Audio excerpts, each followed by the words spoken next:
I'm excited to show you how to make these kinds of roses out of leaves. Those are fall leaves that I collected on a nature walk. Let me show you how.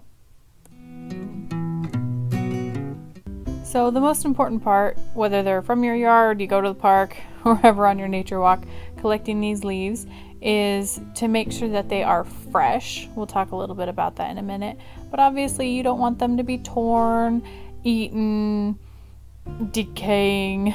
You don't want them necessarily wet. I mean, if it had just rained, that's okay. You can get a paper towel and dry them off.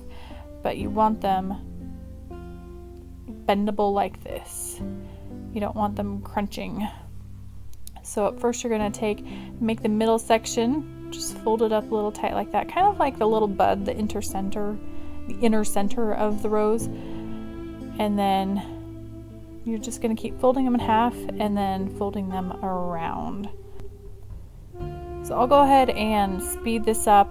If I'm going too fast for you, I will make a second flower so you can kind of stay for that portion as well.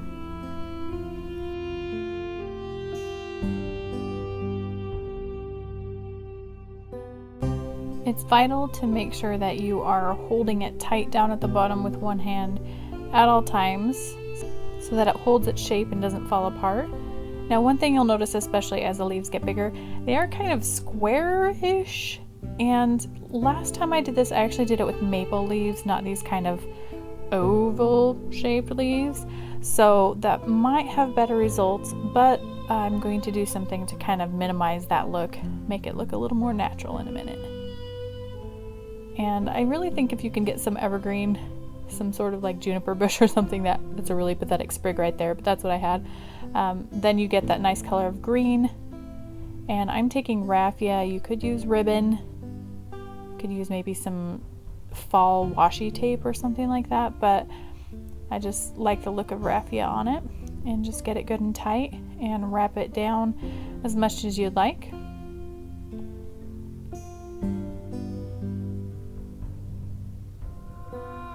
And then I just simply tie it off.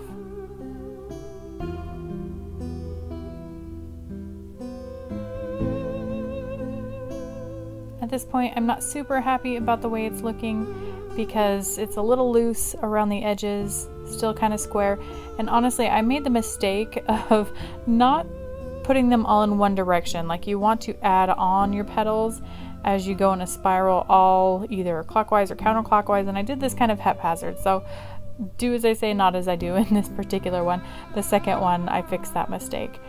But to make it so they're a little closer, a little more rounded, I'm just going to take more raffia and go up until I'm happy with the look, and it'll just kind of squish them in closer.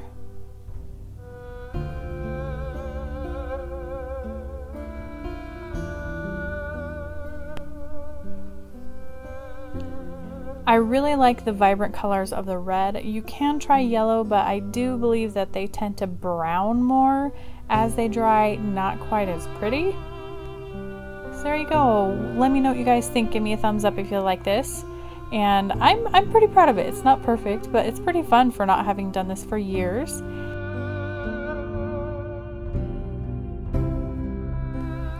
I also got these kind of maroon color. It looks almost black on the screen, but just grabbed a few to make a small one. And I did a lot better this time at having them all go in one direction so it looks a little more natural.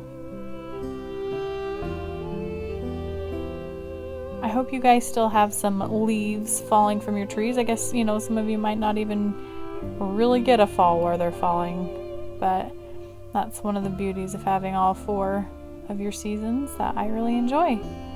This is a simple and pretty quick. I mean, once you've practiced a little bit, you can make a flower every 2 minutes. Can you imagine doing these for like a wedding in the fall? I should have done that for my own wedding. I think that they would be great. You know, make a little bouquet for someone you love.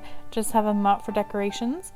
I actually did make these just this week, but I'll go ahead and post a picture on my Instagram a little later once they've dried out more fully so you can see how well they preserve that look. Obviously some color changing happens and it does get brittle, so if you want to keep it from year to year, you're going to have to, you know, when you put it away, put it in some sort of covered container that would protect them from being crunched up. There you go, that's just the little guy. I think he's cute. Very dark and beautiful. So if you guys like this, again, give me a thumbs up. I would love for you to share this. Share it on Pinterest, Facebook, anywhere you want to. I would love that support. And here's actually the original flower that inspired this. I got it about a decade ago from a lady that was selling them on the streets in Poland in Europe. And there you go. So that's today's tutorial. We'll be back every Tuesday and Thursday, sometimes on odd days, but usually those days for videos. And I hope you all have a great day.